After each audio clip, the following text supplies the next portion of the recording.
Hello guys. यहाँ पे देखो आप लोग, ये RSI है। RSI इंडिकेटर है, रिलेटिव स्ट्रेंथ इंडेक्स। तो देख पा रहे हो 30 पे आया, स्टॉक बाउंस बैक किया। फिर यहाँ पे 30 पे आया, फिर स्टॉक बाउंस बैक किया। फिर यहाँ पे 30 पे आया, फिर स्टॉक बाउंस बैक किया हल्का सा।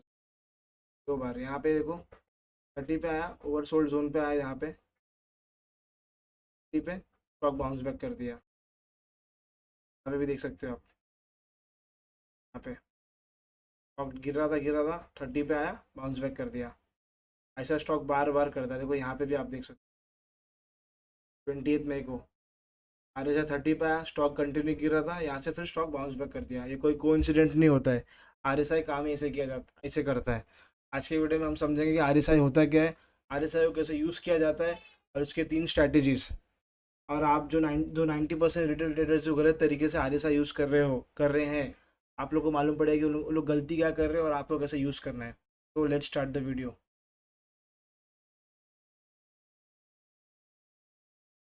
RSI, अभी तो आपको पता चलो मालूम पड़ेगी RSI होता क्या है। RSI का अभी मैं आपको आने वाले वीडियोस में थोड़े टाइम में और बताऊंगा कि RSI को कैसा इंडिकेटर को कैसा प्लॉट किया जाता है, और RSI को कैसा बिगनर से एडवांस लेवल तक कैसा यूज़ किया जाता है। What is RSI? RSI का फुल फॉर्म है रिलेटिव स्ट्रेंथ इंडेक्स।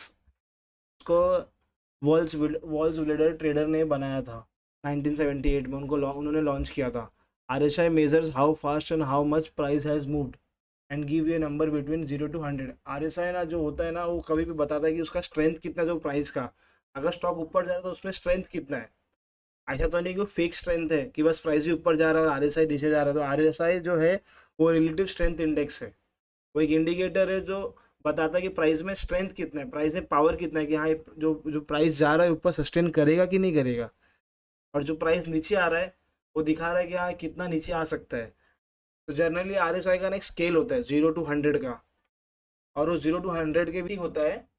वो हमेशा ओवरबॉट जोन होता है, और जो 30 होता है वो ओवरसोल्ड जोन होता है। जनरली हमेशा देखा जाता है कि जैसे 30 पे आता है, स्टॉक वहाँ से बाउंस बैक कर देता है। और ये सारे मार्केट में काम करता है। जो RSI इंडेक्स, RSI जो इंडिकेटर है ना, ये सारे मार्केट में काम करता है। ऐसा नहीं है कि बस इक्विटी मार्केट में ही काम करता है। अगर आप क्रिप्टो में काम करते हो, क्रिप्टो में भी काम करेगा। और आप फोरेक्स में, तो फोरेक्स में भी काम करेगा। और इक्विटी में तो काम करता ही है। ये मोमेंटम इंडिकेटर है। यहाँ पे देखो लिखा है RSI मेजर से मोमेंटम, मेजर्स मोमेंटम। तो RSI कैलकुलेट करता है मोमेंटम को, कि मोमेंटम कितना स्ट्रांग है। मोमेंटम जो स्टॉक ऊपर जा रहा है उसका कितना फेवर में काम कर रहा है, और हर मार्केट में काम करता है। और इसका डिफॉल्ट पीरियड होता है 14। ये 14 दिने कैंडल को कैलकुलेट करता है, और उसके हिसाब से RSI काम करता है। और हाँ, उसको आप एडजस्ट भी कर सकते हो, 9 डेज भी कर सकते हो, 5 डेज भी कर सकते हो।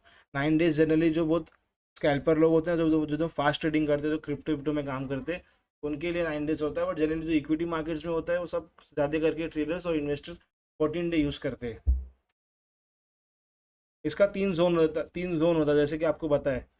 0 to 30 ओवर सोल्ड होता है। यहाँ पे क्या होता है, सेलर है, सेलर, यहाँ पे सेलर्स आते हैं। यहाँ यहाँ पे मतलब थक जाते हैं सेलर्स लोग बेच बेच के। तो यहाँ पे हमेशा ऐसे होता है कि यहाँ से बायर्स एक्टिव होते हैं। जैसे कि आपको मैंने थोड़ा टाइम पहले बताया कि 30 पे आने से स्टॉक ऊपर जा रहा था। और एक होता है 30 to 70 जो न्यूट्रल होता है। यहाँ पे काम करने जैसा कुछ रहता नहीं है। यहाँ पे कैसा, स्टॉक इसके रेंज में काम ट्रेड कर रहा है, मतलब कुछ भी मतलब नहीं है।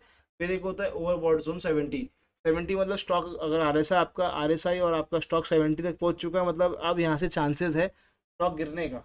और जनरली ऐसा होता है कि अगर 70-75 तक जाता है, तो वहाँ से स्टॉक थोड़ा करेक्ट होता है, फिर स्टॉक ऊपर जाता है। जनरली ऐसे ही होता है। तो हमेशा जब भी आप कभी भी RSI को देखोगे कि 70 तक पहुंच गया, 75 तक पहुंच चुका है, तो वहाँ पे आपको बाइंग का ट्रेड नहीं बनाना चाहिए, सेलिंग का ट्रेड बनाना चाहिए। 70-75 के आसपास थोड़ा नीचे आने का, अगर रिटर्न ऊपर जा रहा है तो एक टाइम पे आप बाइंग का ट्रेड बना सकते हो।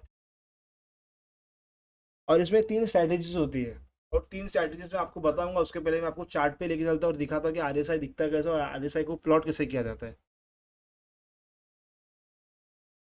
ये ट्रेडिंग व्यू का चार्ट है। मैंने ऑलरेडी RSI प्लॉट किया, तो आप इस पे कुछ इतना डिफिकल्ट है नहीं, बस इंडिकेटर्स पे जाना है। इंडिकेटर्स पे गए आप, जो जाओगे जैसे आप टैप करोगे ना RSI, तो आ जाएगा। तो ऑलरेडी सेट रहता है 40s और इसके बीच में। आप यहाँ पे आके उसको सेटिंग चेंज भी कर सकते हो। जैसे कि आर का जो अपर ब्रांड है मैंने 50 किया है, बट इसको 70 करना पड़ेगा। और जो मिडल ब्रांड है, जो ये जो मिडल बैंड है, ये जो लाइन दिख रहा है, ये 50 का है। और जो लोअर बैंड है ये 30 का है। फिर आप लोग देख पा रहे हो जैसे कि स्टॉक 70 के ऊपर जा रहा है, RSI 70 के ऊपर जा रहा है, स्टॉक गिर जा रहा है, ज़्यादा टाइम से सस्टेन कर नहीं पा रहा है। यहाँ पे भी आप लोग देख पा रहे हो, यहाँ पे भी आप लोग देख पा रहे हो कि स्टॉक 70 के ऊपर जा रहा है, नीचे गिर जा रहा है। जैसे कि बताया आपको मैंने, देखो 30 पे आ रहा है, स्टॉक ऊपर चले जा रहा है। जैसे कि यहाँ पे देखो, यहाँ पे स्टॉक इतना गिरा गिरा गिरा। हीरो मोटर का आपका चार्ट है 1 डे के करंट कैंडल पे, स्टॉक इतना गिरा गिरा कंटिन्यू, पे आया यहाँ पे बाउंस बैक कर गया। फिर यही चीज़ हुआ, 70 तक आया, 70 पे गया, 70 के ऊपर गया, फिर नीचे गिर गया, फिर वही हुआ। तो जो 30 और 70 का जो रेंज होता है ना, उसके बीच में तो काम करने से होता नहीं है। बट जनरली देखो, अगर आप कोई भी चार्ट ओपन करोगे ना, तो आपको हमेशा 30 और 70 का रेंज दिखेगा। तो मेरे हिसाब से ना, मेरा एक है, मतलब एक जो स्ट्रैटेजीज मैंने बनाया है और जो मेरा एक्सपीरियंस कहता है कि आपको ना जो अपर बैंड बैंड होता है ना, उसको 70 नहीं करना चाहिए, उसको 50 करना चाहिए। क्योंकि 70 पे तो आपको जनरली अपॉर्चुनिटी मिलेगा ही नहीं अप ट्रेंड राइड करने का। 70 पे जाने से आप देख रहे हो कि मेजोरिटी ऑफ टाइम स्टॉक्स गिर रहा है। आप कोई भी स्टॉक देख लो, हेवल्स देख लो, आप हेवल्स पे हो रहा है, 70 पे आ रहा है, गिर जा रहा है, 70 पे आ रहा है, गिर जा रहा है। तो कैसा उस पर ना आप ट्रेड को मैनेज ही नहीं कर पाओगे। 30 पे जनरली ऐसा होता नहीं है कि जो 30 पे आया वो यहाँ से बाउंस बैक करेगा। जो 30 पे और नीचे गिर सकता है, बट RSI आपका 30 के नीचे नहीं जाएगा। और 30 के नीचे जाएगा भी तो बहुत स्लो नीचे जाएगा, बट स्टॉक और गिर सकता है।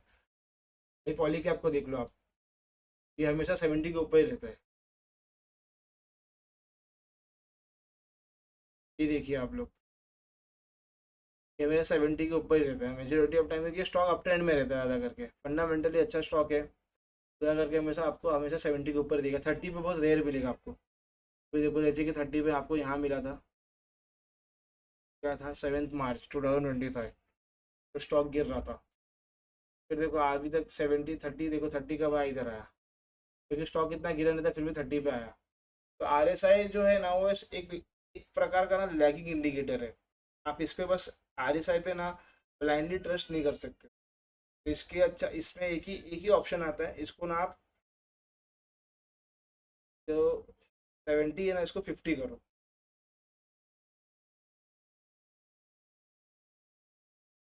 अब क्या होगा पता है क्या, जैसे ही स्टॉक की 50 के ऊपर जाता है तो आप बाई कर सकते हो। 30 तक गया, 30 तक स्टॉक गिरा, 30 के जस्ट नीचे अगर 30 पे स्टॉक बाई करोगे तो ज़्यादा करके चांसेस रहते हैं कि वो और नीचे गिर सकता है। बट स्टॉक जैसे 50 क्रॉस करता है, मतलब हाँ स्ट्रॉन्ग स्ट्रेंथ आ चुका है, अब यहाँ से अप ट्रेंड चालू हो चुका है। तो आप 50 पे बाई करोगे तो आराम से अच्छा खासा एक मोमेंटम आप मस्त राइड कर सकते हो। तो मेरे हिसाब से तो आपको 70 से अच्छा 50 पे बाई करने का। 70 पे तो आपको सेल करना है, तो वो उतना बड़ा रेंज लेके मतलब क्या है। तो आप जब भी स्टॉक में 50 के ऊपर जाता है, स्ट्रेंथ रिलेटिव स्ट्रेंथ इंडेक्स किसी भी चार्ट का 50 के ऊपर जाता है, और स्टॉक अगर आपको अच्छा दिख रहा है और बेरिश बुलिश कैंडल बना रहा है और वॉल्यूम्स आपके भी अच्छे दिख रहे हैं, तो आप ले सकते हो एक अप ट्रेंड का एक राइड ले सकते हो आप, कि हाँ चलो अब यहाँ से प्रॉफिट होने के चांसेस बढ़ जाएंगे। और कभी भी ना RSI को ना, बस RSI को सिंगल यूज नहीं करने का, उसको ना हमेशा मर्ज करके यूज करने का। जैसे कि RSI को हमेशा वॉल्यूम के साथ देखना है, कि अगर मेरा RSI ऊपर जा रहा है तो वॉल्यूम आ रहा है क्या यहाँ पे। अगर वॉल्यूम नहीं आ रहा है मतलब RSI भी फिर मतलब नहीं है।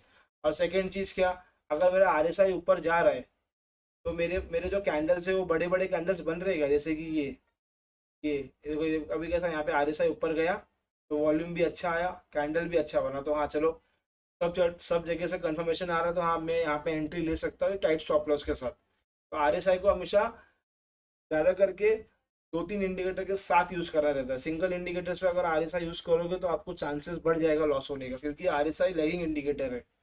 और RSI खुद में एक लैगिंग इंडिकेटर, तो इसके लिए RSI को हमेशा ना वॉल्यूम और कैंडल्स के साथ मर्ज करके ही कोई ट्रेड लेना चाहिए।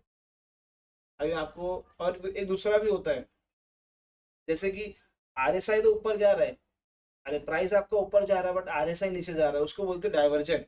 वो बहुत इंपॉर्टेंट टॉपिक है। ये जो बताने, ये जो मैं आपको बताने जा रहा हूँ ना आगे, ये बताने के पब्लिक चार्जेस लेती है ना मार्केट्स में। अभी ना ट्रेडिंग भी उसमें लैग कर रहा था, मैं आपको ना अपने जो मेरा ट्रेडिंग, जो मेरा प्लेटफॉर्म है जहाँ पे मैं काम करता हूँ, जीरो था, मैं आप उस पर दिखाता हूँ आपको, पता क्या हो गया ट्रेडिंग कर रहा था। अभी मैं आपको एक स्टॉक दिखाता हूँ, इसका प्राइस ऊपर तो जाता है बट आरएसआई ऊपर नहीं जाता, उसको बोलते हैं डाइवर्जन। मतलब उसमें स्ट्रेंथ नहीं है। अगर आप वो चीज़ को अभी आप, अगर आप प्राइस को देख के बस स्टॉक को बाय भी कर लिए और आपका आरएसआई नीचे जा रहा है, तो फ्यूचर में जाके वो स्टॉक और गंदा गिरता है। अभी एक गोदावरी पावर करके स्टॉक है,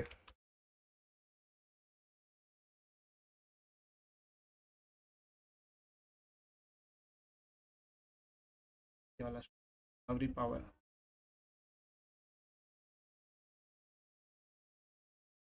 अब मैं आपको एक चीज़ दिखाता हूँ जुलाई मंथ का 2020।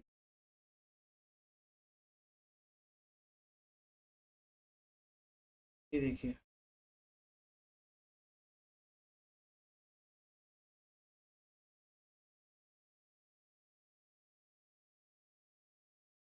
आपका आरएसआई देखो ऊपर जा रहा है, आपका आरएसआई देखो ऊपर ऊपर जा रहा है, ऊपर जा रहा है, बट आपका स्टॉक ऊपर नहीं जा रहा है। एक और दिखाता हूँ,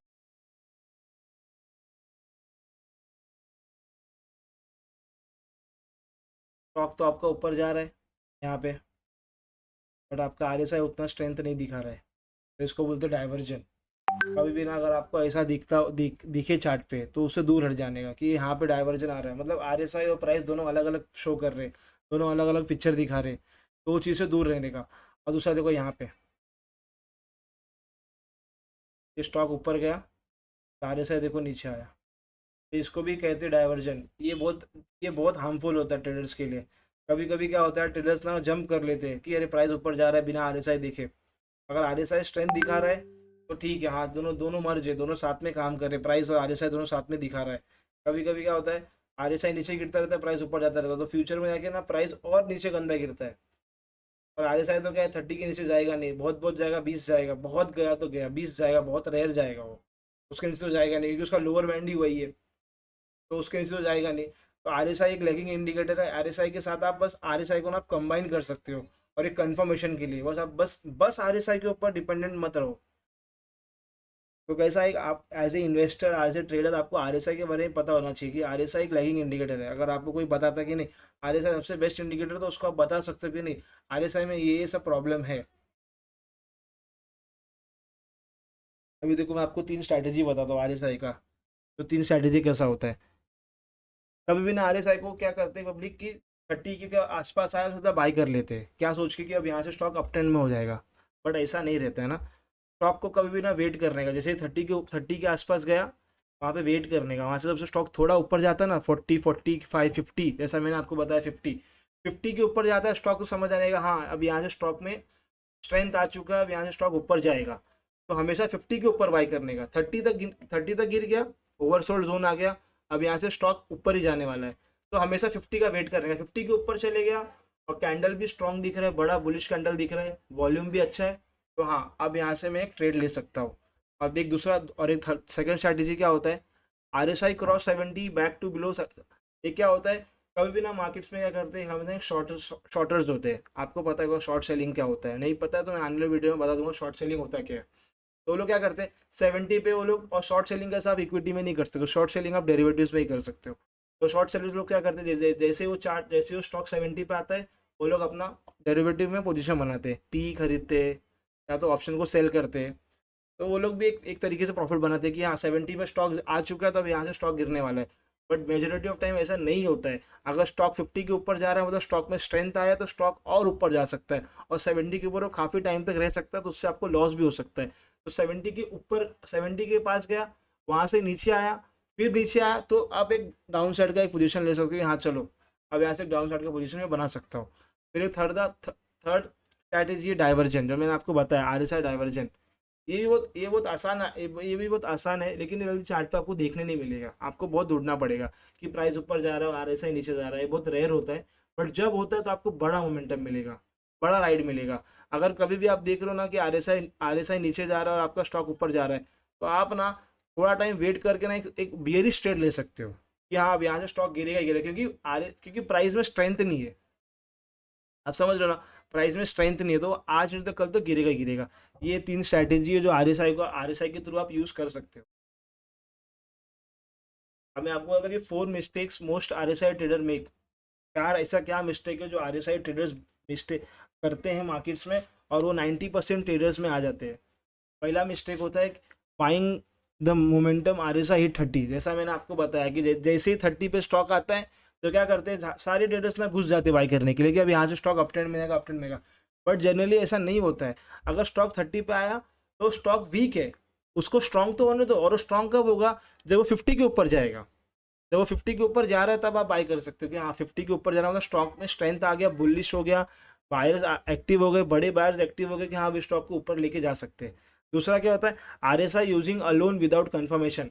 सबसे बड़ा प्रॉब्लम है हाँ, कि आरएसआई को बस आप एक ही इंडिकेटर को आप यूज कर रहे हो कंफर्मेशन के लिए, दूसरे कोई तरीके आप यूज ही नहीं कर रहे, जैसे कि वॉल्यूम्स नहीं देख रहे हो, कैंडल स्टिक्स नहीं देख रहे हो, और भी चीज़ें नहीं देख रहे हो, और भी कोई चार्ट और भी कोई इंडिकेटर आप नहीं देख रहे हो, बस आरएसआई पे आप ब्लाइंडली ट्रस्ट करके आप ट्रेडिंग कर रहे हो तो भी आपको लॉस होगा। तो हमेशा आरएसआई को ना एक support level plus bullish candle एक इक्वल टू स्ट्रॉन्ग ट्रेंड होता है। कभी भी ना आरएसआई कैसा होता है कि अगर आपका कोई सपोर्ट लेवल बना हुआ है कि हाँ ये सपोर्ट है, अगर वहाँ पे 30 पे आ रहा है, वहाँ से थोड़ा ऊपर जा रहा है, फिर आरएसआई दिखा रहा है कि 50 के ऊपर जा रहा है, तो हाँ यहाँ से मेरा सपोर्ट को प्राइस ने ब्रेक नहीं किया, सपोर्ट किया, अब यार स्टॉक ऊपर जा रहा है, तो हाँ मुझे एक दो तीन चीज़ का कंफर्मेशन है कि हाँ ये मेरा सपोर्ट लेवल भी था, यहाँ से प्राइस नीचे नहीं गया, बाउंस बैक कर गया। अब बुलिश कैंडल है, बड़ा बुलिश कैंडल है, दूसरा वॉल्यूम भी दिख रहा है, तो हाँ चलो मेरे को कंफर्मेशन है 3-4 चीज़ का कि हाँ कि अब मेरा स्टॉक यहाँ से ऊपर जाएगा। उसमें भी आपको लॉस होने के चांसेस रहते हैं, तो इसके लिए उसमें भी आपको स्टॉप लॉस रखना ही पड़ेगा। फिर तीसरा मिस्टेक क्या करते हैं, RSI you in strong trending market. RSI जो होता है ना वो ट्रेंडिंग मार्केट में ना काम नहीं करता है, क्योंकि ट्रेंडिंग मार्केट में क्या होता है स्टॉक्स ना बहुत बहुत दिन तक ना अप ट्रेंड में रहते हैं। तो आपका जो चार्ट है ना वो आपका जो आरएसआई का चार्ट है वो ज़्यादा करके टाइम पे आपको अप ट्रेंड में ही दिखेगा कि हाँ 60 70 70 80 85 के ऊपर ही दिखेगा आपको। तो आरएसआई जनरली ना जो चॉपी मार्केट्स होते हैं ना, जो रेंज बाउंड मार्केट होते हैं, उसमें ज़्यादा करके काम आता है। और no stop loss in RSI traders. बहुत सारे क्या होता है आरएसआई जो ट्रेडर्स होते हैं ना वो ना स्टॉप लॉस यूज ही नहीं करते।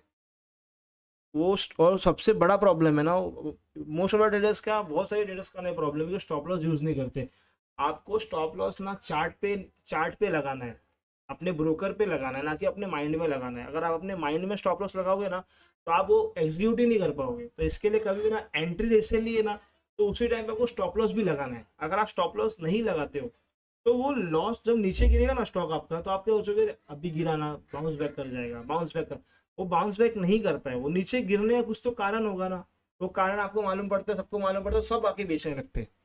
तो इसके लिए हमेशा ट्रेडिंग में स्टॉप लॉस बहुत ज़रूरी है। इन्वेस्टमेंट में स्टॉप लॉस का प्ले इतना नहीं होता है। इन्वेस्टमेंट में फंडामेंटल्स का प्ले होता है कि हाँ ये फंडामेंटल्स चेंज हो गया तो अब मुझे स्टॉक से निकलना है। बट ट्रेडिंग में अगर आप स्विंग ट्रेडिंग कर रहे हो, पोजीशन ट्रेडिंग कर रहे हो, डेरिवेटिव्स में काम कर रहे हो, इक्विटी में काम कर रहे हो, या दूसरे मार्केट से भी काम कर रहे हो, stop loss is most important thing. अगर आप बिना स्टॉप लॉस से काम कर रहे हो तो आप ज़्यादा दिन तक मार्केट्स में नहीं रह पाओगे। तो आप कोई भी इंडिकेटर यूज़ करो बट स्टॉप लॉस हमेशा लगाओ, क्योंकि कोई सारे इंडिकेटर्स लैगिंग होते हैं। मैं आपको बता रहा हूँ ना, एक्सेप्ट प्राइस एक्शन, प्राइस और वॉल्यूम भी कभी कभी आपको फेक वॉल्यूम्स दिखा सकते हैं बड़े बड़े इंस्टीट्यूशंस। तो वॉल्यूम भी कोई कंफर्मेशन नहीं होता है, बट एज ए ट्रेडर हम लोग यूज़ करते हैं क्योंकि हमारे पास वही सब टूल्स है, और वो सब टूल से ही पैसा बनता है। बट कोई इंडिकेटर हमेशा कंफर्मेशन नहीं देगा कि हाँ 100% ये इंडिकेटर यूज़ करने से आपको पैसा बनेगा। आपका प्रोबेबिलिटी रहता है उसमें कि हाँ ये इंडिकेटर यूज़ करने से 10 में से 6 ट्रेड मेरे सही जाते हैं, 4 ट्रेड गलत जाते हैं। तो जब वो 4 ट्रेड गलत जाते हैं ना तो आपको उस टाइम पे स्टॉप लॉस ही बचाता है बड़ा लॉस खाने से। अब pro tips most traders don't know. सबसे बड़ा चीज़ तो जो मैं आपको बताने वाला हूँ, आप अगर अभी तक आप वीडियो में रहोगे तो आपको मालूम पड़ जाएगा। Adjust RSI for your market. कभी भी ना आरएसआई को ना अपने मार्केट के हिसाब से एडजस्ट करो। 14 पीरियड जो जो अभी मैंने आपको दिखाया कि उसमें 14 डेज लिखा रहेगा, 14 पीरियड्स मतलब 14 कैंडल को कैलकुलेट करता है।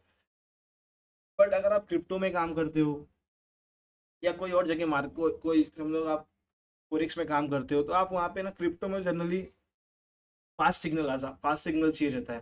तो वहाँ पे आप 9 जो सेटिंग्स में आके आपको 9 डेज पे क्लिक करना पड़ेगा। तो अगर आप क्रिप्टो में काम करो तो आपके 9 डेज होता है। फिर 21 डेज जो स्मूथर स्टॉक्स एक्सचेंज होते हैं ना, जो जैसे कि अपना नेस्डेक हो गया, जो बड़े बड़े स्टॉक एक्सचेंज है वहाँ पे 21 डेज यूज़ होता है, बट इंडिया में जनरली 14 डेज यूज़ होता है। और always check higher time frame first. और कभी भी ना RSI को ना लोअर टाइम फ्रेम में मत चेक करो, पहले आपको हायर टाइम फ्रेम में चेक करना है, अपना 1 डे पे, उसके बाद आपको 15 मिनट्स और 5 मिनट्स पे देखना है यार। और RSI 50 is over under rated, जो मैंने आपको बताया। RSI closing above 50 signal is a new uptrend starting. तो मैंने आपको बताया स्टार्टिंग में कि RSI जो होता है ना 50 बस अंडर रेटेड है, कोई बताता नहीं है, बट रियल फैक्ट वही आता है कि RSI को ना आपको 50, जैसे 50 आता है और स्टॉक उसके ऊपर जाता है, इसका मतलब ये होता है कि हाँ अब यहाँ से अप ट्रेंड चालू हो रहा है। और लोग क्या करते हैं, 70 पे बाई करते हैं, 70 पे पहुंचता है तो सोचते हैं कि अब यहाँ से स्टॉक और ऊपर जाएगा, और ऊपर। ऐसा नहीं होता, 70 पे आने से स्टॉक नीचे आता है, 70 से कितना, 75 80 जाएगा मैक्स मैक्स। आपको रूम नहीं रहेगा ना प्रॉफिट प्रॉफिट कमाने का। बट जैसे ही आप 50 पे पहुंचते हो ना, तो आपके पास रूम 50% और है। तो अगर आप 50 से 80 तक भी राइड करते हो या 70 भी राइड करते हो, 20% भी बहुत होता है ना, 20 पॉइंट बहुत होता है। तो हमेशा 50 को अंडर रेटेड करके रखा गया है, RSI 50 को। बट मिडिल बैंड से अगर आप 50 पे आप बाई करते हो 70 तक टारगेट रख के ना, आपको अच्छा प्रॉफिट होगा। लोग क्या करते हैं, 30 पे बाई करते हैं और स्टॉक 30 पे ही रह जाता है। 30 के RSI बाई करेंगे, बहुत बहुत 40 जाएगा, फिर 30 आ जाता है, क्योंकि उसमें स्ट्रेंथ ही नहीं है। तो उसको हमेशा 50 पे बाई करना रहता है, क्योंकि 50 के ऊपर स्ट्रेंथ आता है, और 50 से आराम से 80 70 तक राइड कर सकते हो। तो अभी आप सब चीज़ समझ चुके हो, RSI होता कैसा है, RSI को यूज़ कैसे किया जाता है। नेक्स्ट वीडियो में टेक्निकल प्लेलिस्ट के एक और आपको इंडिकेटर्स के बारे में बताऊंगा कि कैसे इंडिकेटर्स को यूज़ कैसे किया जाता है। नेक्स्ट वीडियो में आपको MACD के बारे में बताऊंगा कि उसको कैसे यूज़ किया जाता है। Thank you for watching this video. अगर आपको इस वीडियो में आपको कुछ नॉलेज मिला रहेगा तो please do like and subscribe.